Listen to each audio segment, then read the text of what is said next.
নমস্কার বন্ধুরা, আজকে আমি আপনাকে এই বেলপাতার উপকারিতা বলবো। এই বেলপাতা প্রচুর ঔষধীয় গুণে ভর্তি আছে। যদি প্রতিদিন সকালে খালি পেটে ৫টা থেকে ৬টা বেলপাতা চিবিয়ে খাওয়া যায়, খাওয়ার পর একটু জল খেয়ে নিবেন।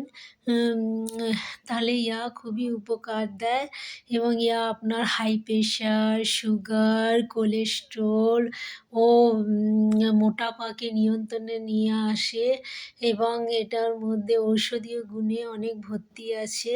তাহলে এটা ফেলবেন না। প্রতিদিন খেয়ে দেখতে পারেন। আমি ডাক্তার রাজীব দীক্ষিতের কাছ থেকে এটা শুনেছিলাম এবং ৫ থেকে ৬ বছর আগে শুনেছি এবং এটা প্রতিদিনই খাই। তার জন্য আমার প্রেশার, সুগার সবই নিয়ন্ত্রণে থাকে, কোলেস্টেরল নিয়ন্ত্রণে আছে। আমি মাঝে, মাঝে চেক করাই, সবই নরমাল থাকে। এটিতে সহজেই পাওয়া যায়। ভারতে তো অনেক জায়গায় বেল গাছ আছে।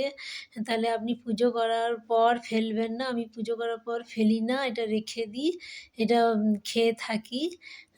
আপনারাও প্রয়োগ করে দেখবেন। তাহলে নমস্কার।